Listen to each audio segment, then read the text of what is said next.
cette triste information qui nous est parvenue il y a quelques minutes, la disparition de Marjane Satrapi, autrice de Persépolis. Elle avait 56 ans, je vous le disais à l'instant, elle est morte de tristesse un peu plus d'un an après le décès de son mari, dit le communiqué diffusé par ses proches ce matin.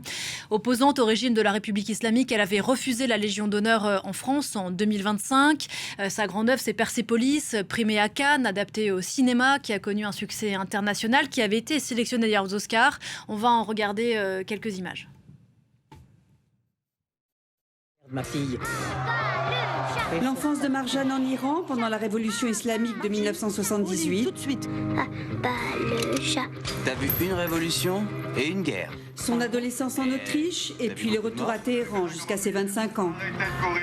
Je suis en retard. J'ai cours dans 5 minutes. Oui, mais faut pas courir comme ça.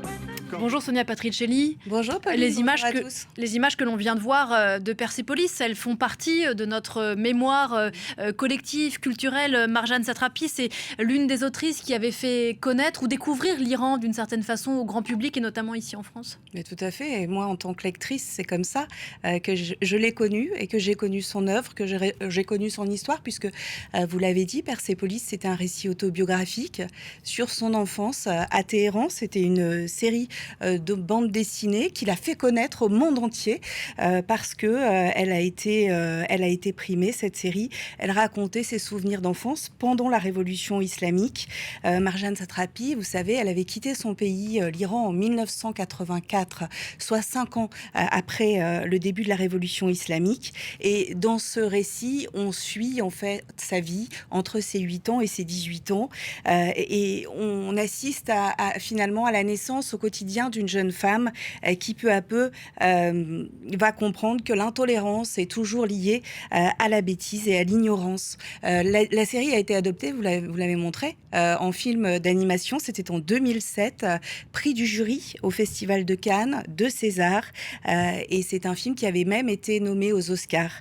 Elle s'est ensuite dédiée au cinéma, à la réalisation de films. Elle était connue pour ses engagements féministes.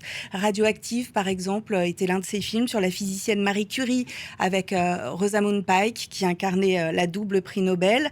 Son dernier film, Paris Paradis, un film loufoque, fait de petites scénettes sur la vie parisienne. Elle maniait l'ironie avec beaucoup d'autodérision. Elle questionnait dans ce film l'angoisse de la mort. Elle utilisait l'humour comme rempart. Marjane Satrapi.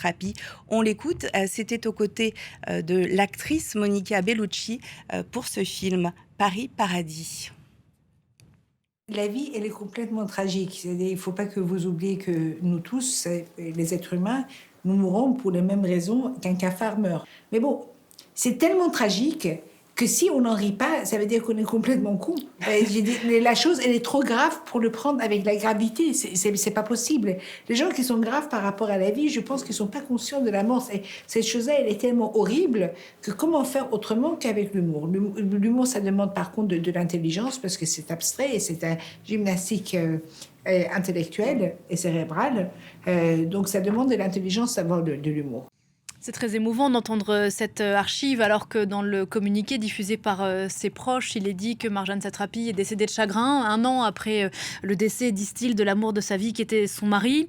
Elle est connue, et vous l'avez évoqué, Marjane Satrapi, pour avoir mené depuis la France, avec le style qui était le sien, ce sens de l'humour et ce langage parfois très radical, la résistance face au régime de la République islamique. Ouais, c'était une femme très sincère, très engagée, une personnalité médiatique, mais toujours très, très honnête envers ses valeurs et ses principes. Elle avait coordonné le livre Femme, vie, liberté, un roman graphique pour soutenir la révolte en Iran après la mort de Mahsa Amini, le 16 septembre 2022. Elle avait, vous l'avez dit en préambule, Pauline, refusé la Légion d'honneur en 2025 pour manifester son désaccord avec la politique de la France sur l'Iran, qu'elle jugeait hypocrite.